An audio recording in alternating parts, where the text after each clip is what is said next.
C'est bientôt Noël, c'est l'heure de penser à la décoration. On veut quelque chose d'unique, de fait main et en plus de ça, à peu près écologique. Vous êtes au bon endroit, on va faire un sapin de table.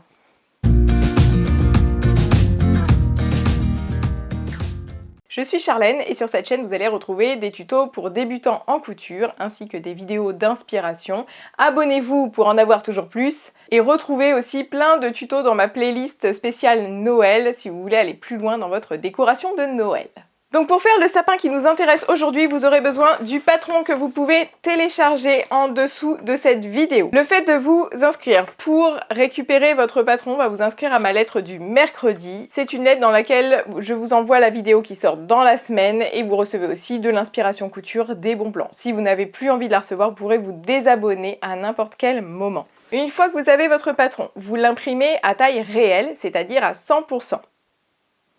Si vous voulez après faire un sapin un petit peu plus petit pour mettre à côté de votre autre sapin, vous pourrez l'imprimer en choisissant de le mettre par exemple à 70%. Mais je vous conseille pas de le faire trop petit parce qu'après c'est un petit peu délicat à retourner et un petit peu délicat à coudre. Vous aurez besoin aussi d'un tissu. Donc moi j'ai pris un tissu spécial Noël, mais on n'est pas obligé, on peut prendre une popeline de coton, un petit peu n'importe laquelle. Surtout ne prenez pas un tissu trop épais comme de la toile de coton avec un tissage un petit peu grossier et qui pourrait ne pas donner grand chose, qui serait difficile à retourner, bref vous allez galérer. Vous avez besoin de 50 cm sur 30 à peu près de tissu, donc si vous avez un coupon de 50 cm, souvent la laisse du tissu c'est 1,50 m, là vous avez largement de quoi vous faire un sapin. Pour le rembourrage, moi je prends des chutes de tissu de mes précédents projets. Je garde tout ce qui est toute petite chute comme ça dans un grand carton et c'est très pratique après pour pouvoir faire du rembourrage de petites choses comme ça. Là on est totalement en mode zéro déchet. Sur ce patron, vous allez voir que vous allez le découper sur la ligne extérieure. À la ligne intérieure, j'ai tracé à titre indicatif l'endroit où on va coudre. On va coudre à 1 cm du bord. Et ici, au niveau de la fente, je vais vous montrer après comment je fais, mais on va venir coudre à 1 cm et puis après réduire l'écart pour arriver presque au niveau de la pointe ici. Tout ça, je vous le montre en détail après. Le sapin est constitué de 2 pièces qui vont venir s'imbriquer l'une dans l'autre. C'est pourquoi vous avez 2 pièces de patron que vous allez découper. Une fois que votre patron est découpé, vous prenez votre tissu repassé et on va placer le patron dans le droit fil. Le droit fil, c'est tout ce qui est parallèle à la lisière, qui est le côté du tissu. Le côté du tissu, on le reconnaît avec souvent ces petites franges et des petits trous. Le droit fil, c'est aussi le sens du motif ici. On va plier le tissu en deux, de sorte que le pli soit dans le droit fil. On ne plie pas lisière contre lisière, attention, surtout si on a des motifs, parce que sinon ils vont se retrouver la tête en bas. On vérifie que le pli est parallèle à la lisière en mesurant à plusieurs endroits, on doit obtenir la même longueur. Ensuite on place le patron, on épingle sur la flèche du droit fil, ça c'est ma petite technique, et on vérifie que la flèche est bien parallèle au pli ou à la lisière. Donc on réajuste si besoin, on épingle et on découpe. On découpe sans fermer totalement les ciseaux pour éviter de faire des crans. Et on essaye de laisser patron et ciseaux au contact de la table. Puis on marque les repères d'ouverture en entaillant les 2 pièces en même temps dans la marge de couture, sur à peu près 2-3 mm. Et puis on place le repère du bout de la fente en plantant une épingle dedans et on fait une trace à la craie là où l'épingle est plantée sur le tissu. On retire le patron mais on va remettre les épingles pour bien solidariser les 2 pièces de tissu. Ensuite on va tracer la fente et quelques marges de couture autour de la fente et au sommet du sapin, ce sont des points stratégiques. La marge de couture elle est de 1 cm.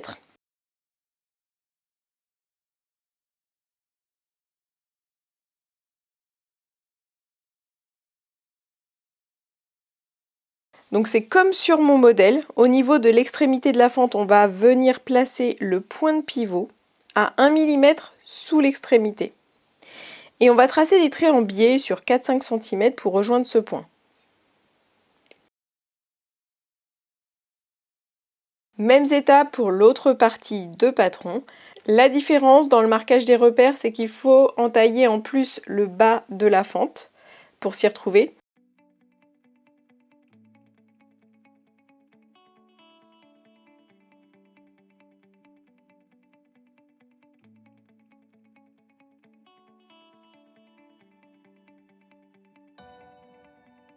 et il y a 2 ouvertures dans ce patron pour faciliter le rembourrage.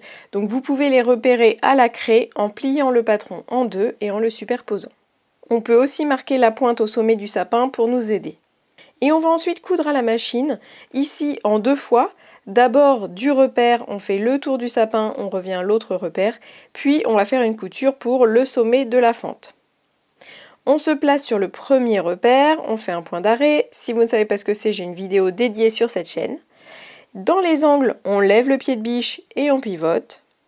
Dans les courbes, on lève plusieurs fois de suite le pied de biche pour faire un pivot progressif entre guillemets.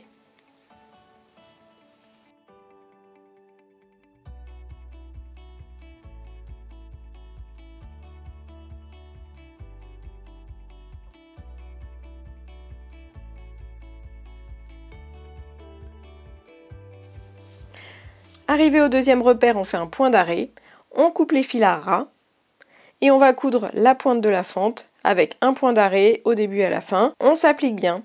À la pointe, on lève le pied de biche pour pivoter et on s'arrête bien au repère avec un point d'arrêt. À nouveau, on coupe tous les fils à ras et on garde les ciseaux en main pour couper la fente jusqu'à 1 mm de la couture dans la pointe. Puis on dégarnit les angles, ça veut dire qu'on coupe à 1 mm de chaque pointe.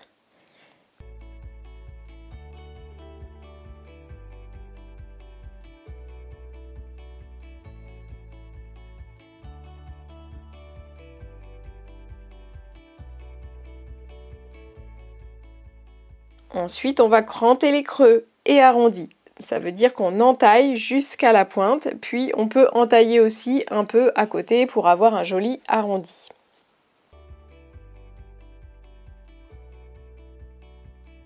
Puis on retire les épingles et on retourne notre sapin sur l'endroit.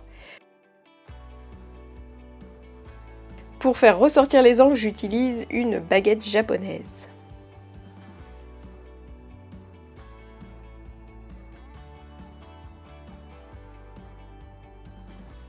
Et c'est parti pour le garnissage avec des chutes. La double gaze, le jersey, le molleton, c'est vraiment bien pour ça. Si vous n'avez pas du tout de chute, vous pouvez utiliser du garnissage en polyester. Pour pousser les chutes, j'utilise une fois de plus ma baguette magique japonaise. Quand c'est bien rempli, on va refermer avec une couture invisible à la main, comme dans mon tuto Réparer Doudou, que vous retrouvez sur cette chaîne. On prend du fil et une aiguille, on fait un nœud avec une boucle dans laquelle on passe 2 fois l'aiguille. On pince dans une main nos 2 bords de tissu à relier et on pique sous un des bords sur 4 mm. On ressort, on pique en vis-à-vis sur le bord en face, vraiment en face de là où on est sorti. On ressort 4 mm plus loin, on pique en vis-à-vis, etc. C'est un point un peu en créneau de château fort. Et à la fin, on fait un nœud avec une boucle dans laquelle on passe 2 fois, comme au début. Et on vient perdre le fil, c'est-à-dire qu'on pique dans le sapin et on coupe le fil à ras là où il est sorti. Vous réalisez comme ça les 2 parties de votre sapin et ensuite vous pouvez les emboîter. Vous pouvez les laisser comme ça, ou bien on peut fixer la cime de l'arbre en piquant dans une pointe. On traverse le sapin, on pique dans l'autre pointe, on retraverse le sapin et on fait un nœud avec l'autre extrémité du fil. Et pour finir, on cache les extrémités du fil dans le sapin à l'aide de l'aiguille. Ça s'appelle perdre les fils dans le sapin. Joyeux Noël! Une fois que c'est fini, prenez-le en photo et venez partager votre petit sapin sur le groupe Facebook qui s'appelle Club Couture de Charlène. Nous serons ravis de le découvrir et tout ça inspire beaucoup les membres du groupe. Laissez-moi un petit commentaire en dessous, même un merci, un petit smiley, ça fait toujours plaisir et ça soutient la chaîne. Un petit pouce vers le haut ne fait pas de mal. Et nous on se retrouve très vite dans une prochaine vidéo et dans ma lettre du mercredi pleine d'inspiration. Bye bye!